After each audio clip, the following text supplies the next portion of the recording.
दोस्तों एनसीईआरटी निचोड़ सीरीज में आपका बहुत बहुत स्वागत है। दोस्तों क्लास 7 का हम लोग 6 चैप्टर ऑलरेडी कंप्लीट कर चुके हैं। अगर आप उसको नहीं देखे हैं तो आई बटन में उसका लिंक दे देते हैं, वहां से आप उसको देख लीजिए। तो अब हम लोग करने जा रहे हैं 10वां चैप्टर। ठीक है, 10वां चैप्टर से लेके आगे बढ़ते जाएंगे। बायोलॉजी का चलेगा, फिर फिजिक्स करेंगे, फिर जो बच जाएगा इन्वायरमेंटल साइंस उसको हम लोग करेंगे, जिसमें जल होगा, वायु होगा, मृदा होगा, जंगल होगा, ये सब चीज़ को हम लोग पढ़ेंगे। ठीक है, तो पहला पॉइंट है, हम जो सांस लेते हैं वह हमारे शरीर में कहाँ तक जाता है। तो हम जिस वायु को सांस द्वारा अंदर लेते हैं उसमें उपस्थित ऑक्सीजन जो होता है वो शरीर के सभी भागों में पहुंचता है और अंततः लास्ट में वो कहाँ पहुंचता है, कोशिका के अंदर पहुंचता है। ठीक है, तो देखिए जो भी सांस हम ले रहे हैं वो क्या हो रहा है, नाक से होते हुए आगे बढ़ते हुए वो लंग्स में पहुंच रहा है और लंग्स से वो क्या हो रहा है, सभी कोशिकाओं में क्या हो रहा है, जा रहा है। तो सांस लेने का मतलब हो गया पूरे शरीर में ऑक्सीजन का जाना और अंततः किस में जाना, जो शरीर में जो सेल है उसमें जाना। अब हम लोग बात करेंगे कोशिकीय श्वसन किसे कहते हैं। तो देखिए कोशिकीय श्वसन का मतलब क्या होता है, मतलब कोशिका में श्वसन हो रहा है। तो देखिए सांस लेना और छोड़ना ये अलग चीज होता है, इसको बोलते हैं ब्रीदिंग। क्या बोलते हैं इसको, ब्रीदिंग। तो ब्रीदिंग जो है ध्यान रखिएगा ये भौतिक प्रक्रिया है। कैसा प्रक्रिया है, भौतिक प्रक्रिया। इसमें बस यही काम होता है, सांस को लेना और सांस को छोड़ना, इसी को बोलते हैं ब्रीदिंग। और ब्रीदिंग में दो पार्ट होता है, एक होता है इनहेल सांस लेना और एक होता है एक्सहेल सांस को छोड़ना। बात समझे, इनहेल और एक्सहेल। जब सांस लेंगे तो ऑक्सीजन लेंगे और सांस जब छोड़ेंगे तो कार्बन डाइऑक्साइड को छोड़ते हैं। अब देखिए कोशिकीय श्वसन क्या होता है। तो देखिए जो जो हम लोग ब्रीथ किए हैं, जो ऑक्सीजन आया है, ऑक्सीजन क्या होता है, ये पहुंचता है कोशिका में। क्या पहुंचता है, कोशिका में, सेल में पहुंचता है। और सेल में रहता है ग्लूकोज। जो खाना हम लोग खाते हैं वो टूट के आखिरी रूप में किस में पहुंचता है, सेल में पहुंचता है। किसके रूप में, ग्लूकोज के रूप में। अब यह ग्लूकोज में पहुंचता है ऑक्सीजन, और ग्लूकोज जो होता है, ग्लूकोज जो होता है ऑक्सीजन के मदद से ये टूट जाता है और निकलता है कार्बन डाइऑक्साइड और वाटर, अब प्लस क्या निकलता है, एनर्जी।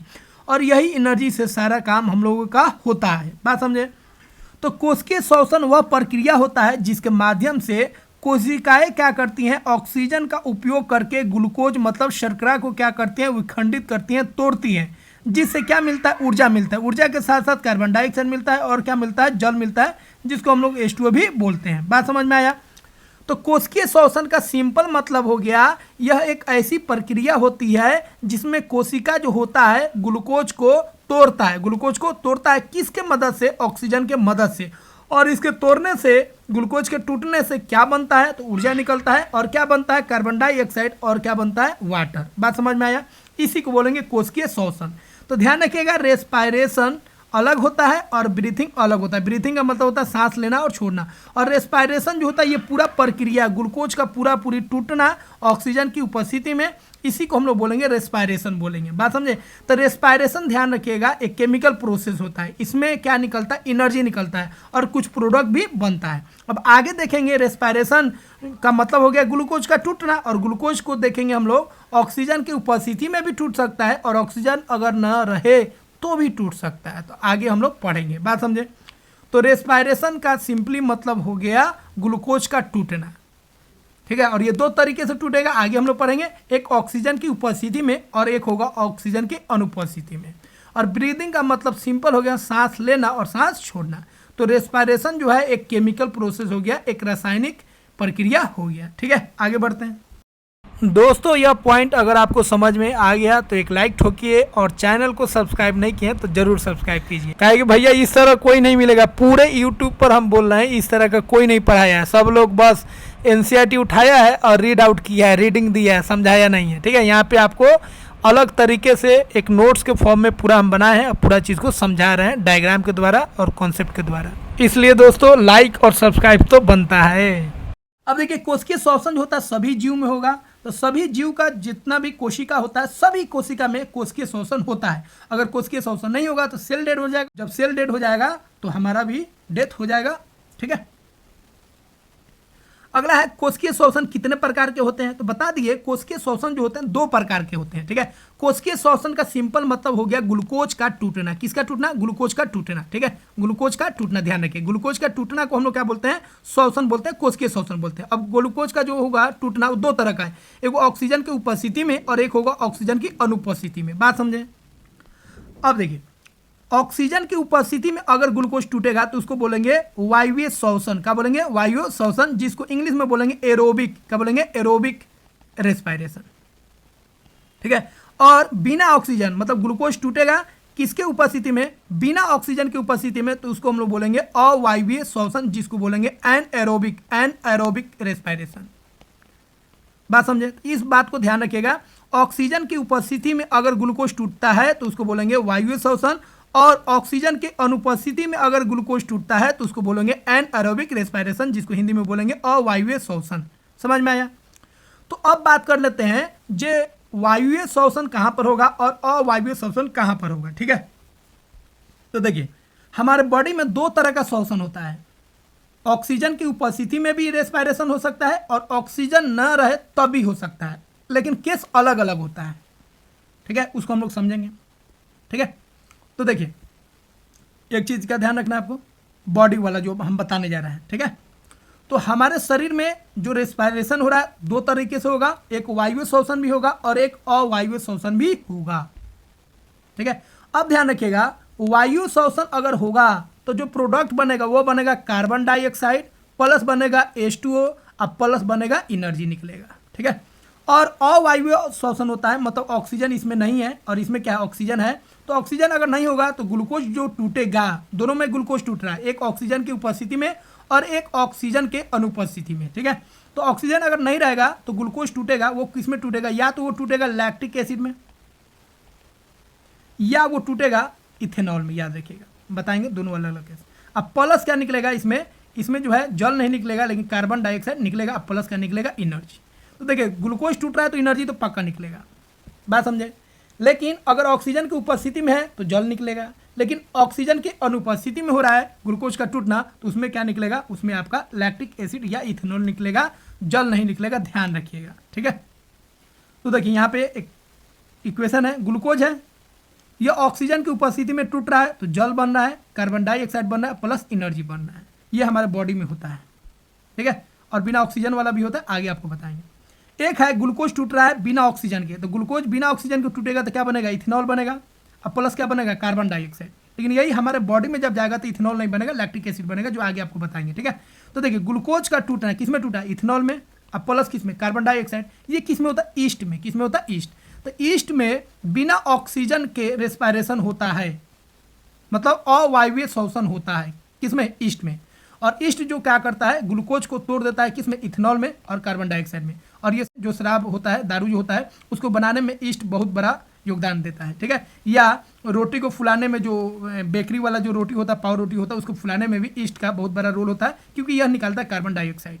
और शराब बनाना समझिएगा, इथेनॉल, तो ये शराब बनाने में भी इस्तेमाल होगा। ठीक है। प्लस में ये और काम करता है, जो केक होता है, जो ब्रेड रोटी होता है, उसको मुलायम बनाने में भी ये कारगर होता है, क्योंकि ये कार्बन डाइऑक्साइड गैस को निकालता है। बात समझे? तो ध्यान रखना है, यहाँ पे दो चीज का ध्यान रखना है। ऑक्सीजन की उपस्थिति में ग्लूकोज टूटेगा किसमें? वाटर में, कार्बन डाइऑक्साइड प्लस एनर्जी देगा। और ऑक्सीजन के बिना जो है ये ग्लूकोज टूटेगा, वो किस में टूटेगा? इथेनॉल में या lactic acid. Lactic acid body में टूटता है। ठीक है, बॉडी में बनता है, बताएंगे आगे। अब प्लस किस में? कार्बन डाइऑक्साइड में। समझ में आया? चलिए अब आगे देख लेते हैं, इससे और क्लियर आपका हो जाएगा। वायवीय श्वसन में ग्लूकोज किस में विखंडित होता है? तो देखो, वायु श्वसन में ग्लूकोज जो टूटेगा, कार्बन डाइऑक्साइड अब प्लस जल में, अब प्लस क्या निकलेगा? एनर्जी निकलेगा। ठीक है। अवायवीय श्वसन जो होगा, मतलब बिना ऑक्सीजन वाला जो श्वसन होगा, उसमें ग्लूकोज किस में टूटेगा? तो उसमें टूटेगा अल्कोहल में, अब प्लस कार्बन डाइऑक्साइड। और अल्कोहल में अगर नहीं टूटेगा तो किस में टूटेगा? लैक्टिक एसिड में। तो बॉडी में लैक्टिक एसिड टूटता है, लैक्टिक एसिड में, और जो ई होगा, ईस्ट होगा, उसमें अल्कोहल में टूटेगा। ठीक है। तो बॉडी में हमारा लैक्टिक एसिड में टूटेगा और ईस्ट में अल्कोहल में टूटता है कौन? ग्लूकोज। यहाँ पे आपको और क्लियर हो जाएगा। ठीक है। तो देखिए, ग्लूकोज टूट रहा है, पहले तो ये पायरुवेट बनता है, तो इसको अभी नहीं समझना। ठीक है, अगला क्लास जब आएगा तो उसमें इसका बारी आएगा तो समझाएंगे। सीधा दिमाग रखिए ग्लूकोज पर। ग्लूकोज टूटा तो हमारे बॉडी में किस तरह टूटता है उसको देख लीजिए। ये टूटा हमारे बॉडी में, याद रखिएगा, बॉडी में कैसे टूटता है? जब उसको ऑक्सीजन मिलेगा तो टूटेगा carbon dioxide plus water plus energy. ठीक है। और ऑक्सीजन अगर नहीं मिलेगा तो हमारे बॉडी में वो टूटता है। ठीक है। कौन तोड़ता है? Muscle cells. किसमें? लैक्टिक एसिड में और एनर्जी में। ठीक है। तो याद रखिएगा, ऑक्सीजन अगर रहेगा तो टूटेगा, ग्लूकोज टूटेगा, carbon dioxide, water plus energy. और अगर ऑक्सीजन नहीं मिला तो मसल सेल्स में यह टूट जाता है ग्लूकोज, किसमें, लैक्टिक एसिड में प्लस एनर्जी में। ये कब केस होता है आगे आपको बताएंगे, ठीक है। लेकिन वही ईस्ट में जो होता है, बिना ऑक्सीजन का अगर ग्लूकोज टूटता है तो वो टूटेगा इथेनॉल में प्लस कार्बन डाइऑक्साइड में, प्लस एनर्जी तो निकलेगा ही। बात समझे? तो ग्लूकोज के टूटने से एनर्जी तो निकलेगा ही। बात समझे? तो ह्यूमन बींग में, मानव में क्या होता है, मानव में ग्लूकोज जो टूटेगा दो रूप से, एक होगा ऑक्सीजन के बिना और एक होगा ऑक्सीजन के साथ। तो ऑक्सीजन की उपस्थिति में टूटेगा तो कार्बन डाइऑक्साइड निकलेगा, वाटर निकलेगा, एनर्जी निकलेगा, जो हम लोग सांस लेते हैं छोड़ते हैं, इस प्रक्रम में होगा। लेकिन कभी कभी क्या होता है, जब बहुत सारा काम करेंगे, बहुत मेहनत करते हैं, तो ऑक्सीजन उतना हम नहीं खींच पाते हैं और एनर्जी अधिक चाहिए। तो जो मसल सेल्स होता है, जो काम करता है, वो क्या करता है, वो एनर्जी बनाना स्टार्ट कर देता है। ग्लूकोज को बिना ऑक्सीजन के उपस्थिति में ही उसको तोड़ने लगता है, जिसके कारण वाटर ना निकल के क्या बनता है, लैक्टिक एसिड बनता है, प्लस एनर्जी निकल जाता है। बात समझे? तो ध्यान रखिएगा। तो ईस्ट में ध्यान रखिएगा, ईस्ट में बिना ऑक्सीजन के ग्लूकोज टूट रहा है, रेस्पायरेशन हो रहा है, और उसमें क्या प्रोडक्ट बनना है, इथेनॉल बनना है, कार्बन डाइऑक्साइड बनना है, एनर्जी बनना है। और बॉडी में हमारा जब मसल्स में रेस्पायरेशन होगा, मसल्स वाला सेल में, तो उसमें होगा क्या बनेगा, प्रोडक्ट, लैक्टिक एसिड और एनर्जी। ये कैसे होगा, बिना ऑक्सीजन के होगा। और जो रेस्पायरेशन हम लोग ले रहे हैं, बाकी जो नॉर्मल रेस्पायरेशन हो रहा है, उसमें जो है ग्लूकोज टूटेगा ऑक्सीजन की उपस्थिति में, और उसमें क्या बनेगा, कार्बन डाइऑक्साइड और वाटर प्लस एनर्जी। अब लैक्टिक एसिड कैसे बनता है आगे हम लोग देखेंगे। तो हमारे शरीर में किस स्थिति में पेशी कोशिकाएं अवायवीय श्वसन द्वारा ऊर्जा की अतिरिक्त मांगों को पूरा करती है? तो देखिए, अवायवीय श्वसन जो होता है कौन करता है, तो जो मसल सेल्स होता है वो करता है। क्यों करता है, कब करता है, उसको जान लेते हैं। देखिए, जब हम लोग बहुत सारा काम करते हैं, दौड़ते हैं या जिम जाते हैं, बहुत मेहनत वाला काम करते हैं जहाँ पे ऊर्जा का अधिक जरूरत पड़ता है, तो ऊर्जा कहाँ से आएगा भाई, ग्लूकोज टूटेगा तब ना ऊर्जा आएगा। अब ग्लूकोज तोड़ने के लिए ऑक्सीजन चाहिए, तो जितना ऑक्सीजन लेंगे उतना ग्लूकोज टूटेगा और उतना एनर्जी हमको मिलेगा। सिंपल बात है। लेकिन होता क्या है, आप जरूरत से भारी काम करते हैं, अपने नॉर्मल लाइफ से जब हट के काम करते हैं, ज़्यादा मेहनत वाला काम करते हैं, तो उसमें क्या चाहिए, अधिक ऊर्जा चाहिए। उसके लिए ऑक्सीजन आप तेजी से खींचेगा, आपका सांस तेजी से चलेगा। लेकिन फिर भी जितना ऑक्सीजन आप ले रहे हैं, फिर भी उससे ग्लूकोज जो टूट रहा है, उससे उतना एनर्जी नहीं मिल रहा है जितना आपको एनर्जी चाहिए। अब कितना सांस लीजिएगा, कितना तेजी से सांस ले लीजिए, उतना ऊर्जा प्राप्त होगा नहीं। तो उस कंडीशन में क्या करता है, काम करने वाला कौन रहता है, मसल सेल्स रहता है। दौड़ रहे हैं, कोई चीज़ उठा रहे हैं, बात सर सब में कौन काम कर रहा है, मसल काम कर रहा है। तो मसल के सेलवा बोलता है भाई घबराओ मत, हम बिना ऑक्सीजन के ही एनर्जी दे देते हैं। तो मसल्स क्या करता है, ये रेस्पायरेशन करने लगता है, ये ग्लूकोज को तोड़ देता है। किस में तोड़ देता है, बिना ऑक्सीजन के ही तोड़ देता है। लेकिन जब ये ग्लूकोज को तोड़ता है तो पूरा तरह नहीं टूट पाता है, तो ये लैक्टिक एसिड में बदल जाता है। लैक्टिक एसिड आप प्लस किसमें, एनर्जी। काहे कि इसको मेन मतलब है एनर्जी से, काहे कि बॉडी को एनर्जी चाहिए। तो ऑक्सीजन से पूरा ग्लूकोज नहीं टूट पाया और एनर्जी चाहिए, तो जो मसल सेल्स है वो क्या करेगा, ग्लूकोज को बिना ऑक्सीजन के ही तोड़ना स्टार्ट करेगा, और ये किस में टूट जाएगा, लैक्टिक एसिड में टूट जाएगा। बात समझे? अब प्लस क्या मिल जाएगा, एनर्जी। एनर्जी से काम बन गया।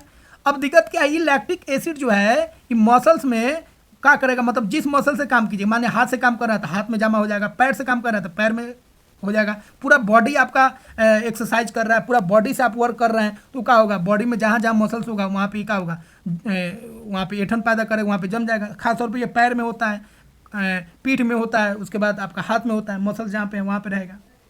तो उससे क्या होगा, लैक्टिक एसिड जो हो थोड़ा सा क्या करेगा, परेशान करेगा, पेन करेगा, ऐंठन फील होने लगेगा।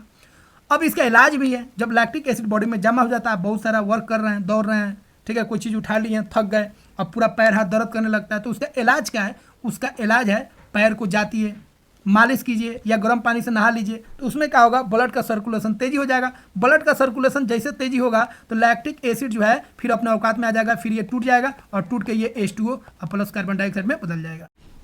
तो इस तरह क्या होगा, फिर बॉडी जो है रिलैक्स हो जाएगा और पहले की तरह काम करने लगेगा। बात समझे?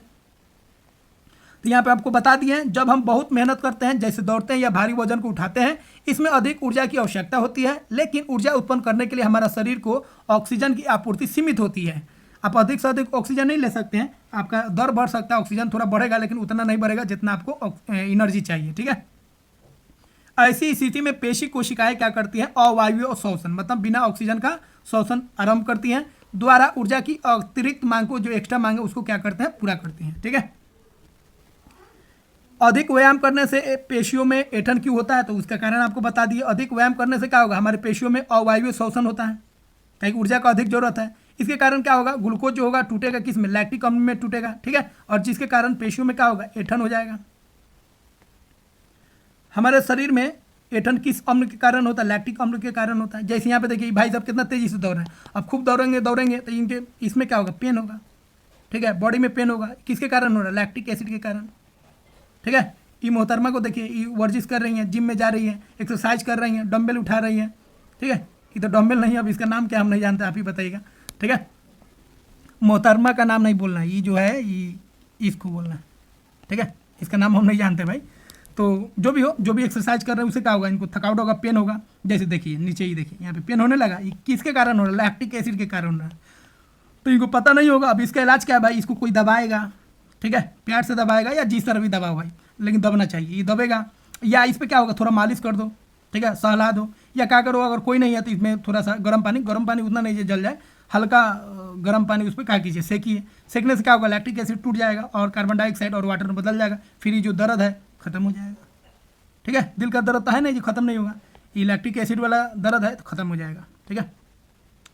एक तो इसको भाई दोबारा हम रिकॉर्ड कर रहे हैं, एक बार रिकॉर्ड किए थे, मेरा 32 GB मतलब इसमें मेमोरी है आईपैड में, और इसके कारण हमेशा वीडियो बना रहे थे, बाद में पता चलता है रिकॉर्ड नहीं हो पाया due to lack of memory, फिर उसको दोबारा करना पड़ता है। तो इसको हम दोबारा कर रहे हैं और व्यूज़ तो जाएगा नहीं, 10-20 लोग देखेगा, ठीक है। अब इतना अच्छा कंटेंट बना रहे हैं फिर भी लोग देखेगा नहीं, खैर जो भी हो, मेरा काम है 6 to 10 आपको कंप्लीट करा देना, और इस तरह कंटेंट बना रहे हैं जिससे आपको हर एक बात समझ में आ जाए। चलिए आगे बढ़ते हैं हम लोग। हमारे शरीर में जब पेशियां अवायवीय शोषण करती है तो इस प्रक्रिया में ग्लूकोज किस में विखंडित होती है, तो बता दिए जब अवायवीय शोषण होगा, बिना ऑक्सीजन के होगा, तो ये किस में टूटेगा, लैक्टिक अम्ल और कार्बन डाइऑक्साइड, किस में, बॉडी में ऐसा होगा। और ईस्ट में कैसा होगा, ईस्ट में होगा इथेनॉल प्लस कार्बन डाइऑक्साइड।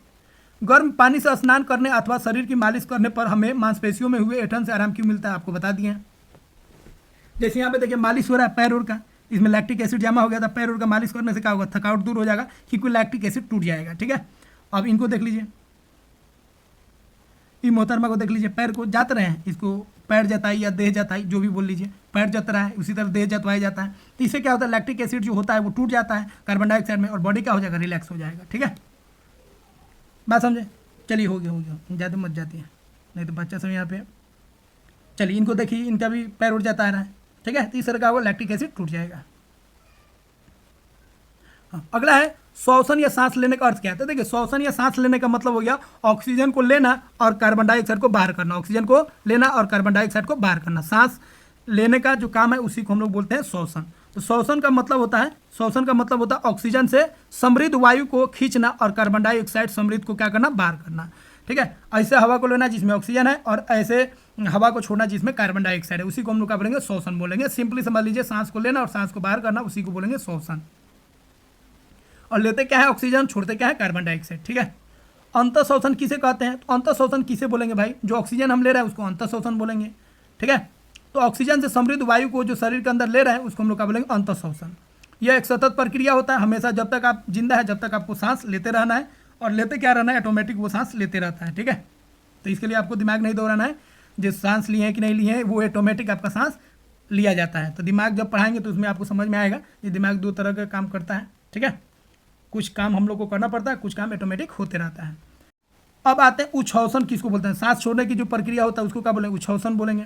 तो कार्बन डाइऑक्साइड से समृद्ध वायु को बाहर निकालने की प्रक्रिया को क्या बोलते हैं, उच्छ्वसन कहते हैं, ठीक है। अगला प्रश्न है, एक श्वास अथवा सांस का क्या अर्थ है, तो बता दिए।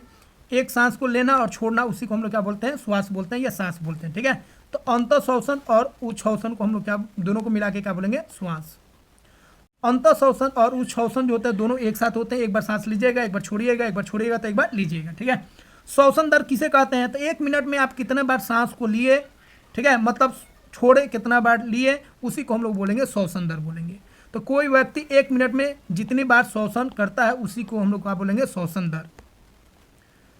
अब अगर हम बात करेंगे, नॉर्मल आदमी है, विश्राम की स्थिति में है, दौड़ धूप नहीं कर रहा, ज़्यादा मेहनत वाला काम नहीं कर रहा है, तो उसका जो श्वसन दर होगा वो कितना होगा, तो औसतन कितना होगा, 15 से 18 बार। अगर हार्ड काम कर रहा है, ज़्यादा मेहनत वाला काम करेगा तो उसका श्वसन दर बढ़ जाएगा, और रेस्ट में रहेगा तो नॉर्मल रहेगा।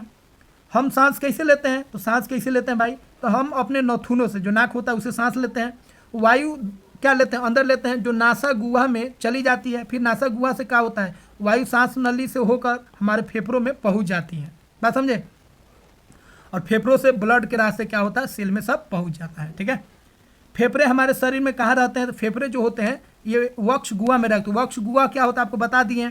बैकबोन होता है, बैकबोन जुड़ा रहता है किससे, पसली से, और पसली और ये जो बैकबोन है पूरा जो ये कंकाल बना रहता है उसी को हम लोग क्या बोलते हैं, वक्ष गुहा रहता है। इसी में जो भी इंटरनल ऑर्गन है, ठीक है, जैसे आपका हार्ट हो गया, गोल ब्लैडर हो गया, पैनक्रियाज हो गया, लंग्स हो गया, सब इसी में रहता है। ठीक है, तो फेफड़ा भी उसी वक्ष गुहा में रहता है। डायफ्राम क्या है, तो डायफ्राम जो होता है एक मसल्स होता है, एक परत होता है, ठीक है, जो वक्ष गुहा का क्या होता है, आधार बनाता है नीचे वाला, इसी को हम लोग क्या बोलते हैं, डायफ्राम बोलते हैं। ठीक है, जिसको हिंदी में मध्यपट बोला जाता है। ठीक है, ये सांस लेते हैं तो ये क्या जाएगा, नीचे जाएगा, और सांस छोड़ेंगे तो ऊपर जाएगा। ठीक है, अगला है अंत श्वसन के समय पसलिया और डायफ्राम में किस तरह का गति होता है, बहुत इंपॉर्टेंट है, ध्यान रखिएगा। जब सांस लीजिएगा तो जो आपका सीना है वो क्या हो जाएगा, फूल जाएगा, छाती फूल जाएगा। छाती क्यों फूलेगा, क्योंकि गैस अंदर आ रहा है। गैस अंदर आने से क्या होगा, आपका जो पसली है ऊपर की ओर होगा।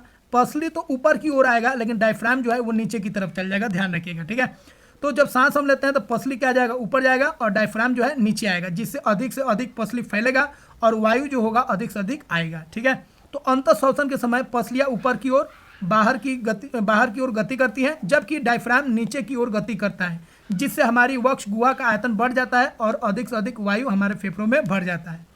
अब इसका उल्टा क्या होगा, उच्छ्वसन के समय पसलिया और डायफ्राम में किस तरह की गति होता है, तो उच्छ्वसन जब करेंगे, जब हम सांस को बाहर करेंगे तो पसली क्या होगा, नीचे की तरफ आ जाएगा, और डायफ्राम जो है ऊपर की तरफ चला जाता है, मतलब जहाँ पर था वहीं पे पहुँच जाएगा।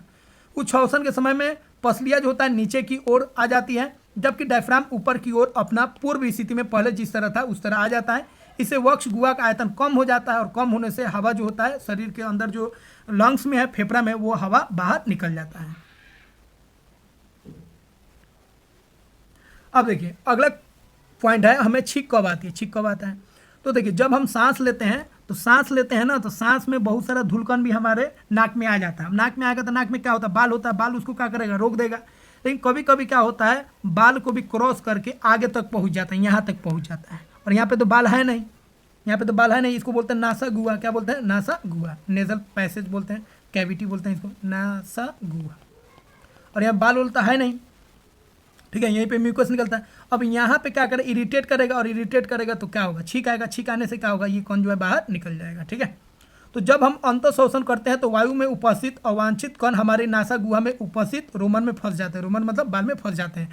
तो बाल जो होता है नाक का बहुत इंपॉर्टेंट होता है। ये क्या करता है, ये फिल्टर का काम करता है। ऑक्सीजन जो भी हवा आता है हमारे नाक में, ठीक है, नाके से ना होकर फेफड़ा में जाएगा तो क्या करेगा, वहाँ पे छान देगा, ठीक है, शुद्ध कर देगा हवा को।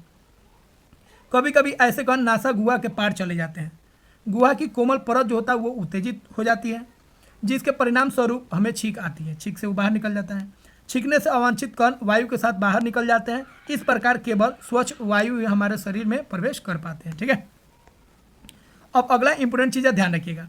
जब हम सांस लेते हैं तो ऑक्सीजन कितना जाता है, तो देखिए सांस लेने में और निकालने में, लेने में और निकालने में। तो देखिए सांस जब हम लेते हैं तो O2 कितना इंटर करता है, 21%। N2 कितना इंटर करता है, 78%। और कार्बन डाइऑक्साइड कितना इंटर करता है, 0.04%। क्या कि इतना ही इन्वायरमेंट में होता है।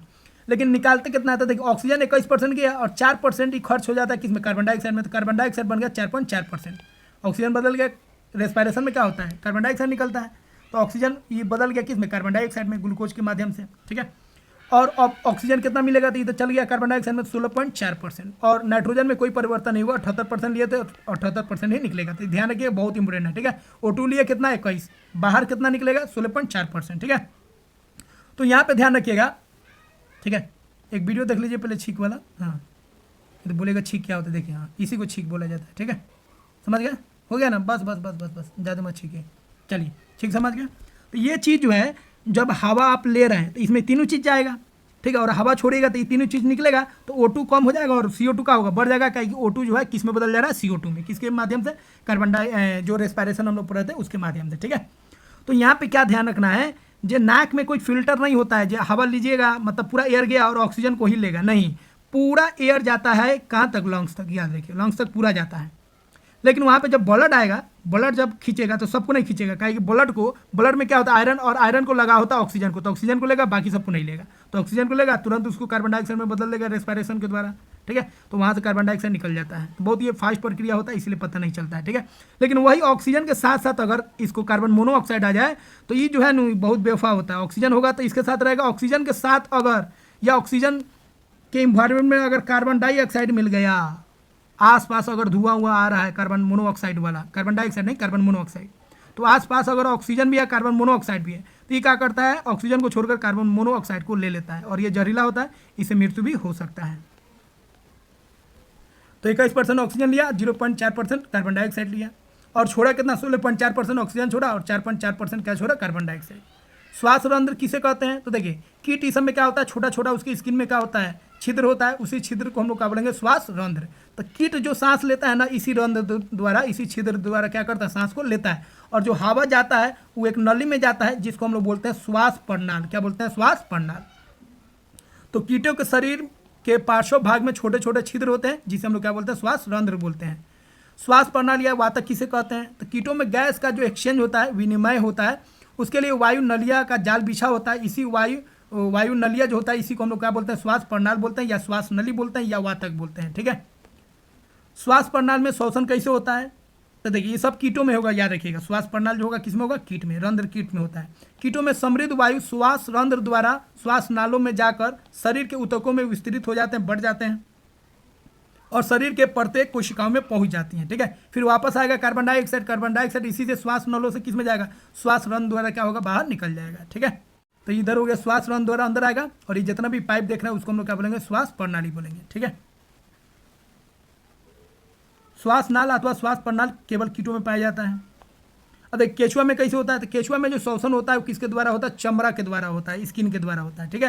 तो केचुआ अपनी त्वचा से श्वसन करता है। केचुआ का जो त्वचा होता है वो आर्द्र होता है, नमी होता है और श्लेष्मीय होता है, ठीक है।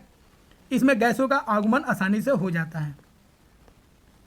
मेढक में भी वही, मेढक का भी जो त्वचा होता है आर्द्र होता है, श्लेष्मीय होता है।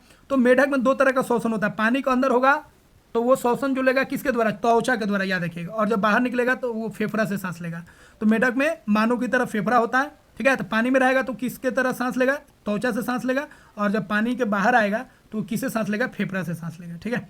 मछलियों में श्वसन कैसे होता है, तो मछली में क्या होता है, गल्फड़ा होता है जिसको क्लोम या गिल बोलते हैं, ठीक है। और यह गिल क्या करता है, जो ऑक्सीजन घुला रहता है पानी में उसको खींचने में ये मदद करता है।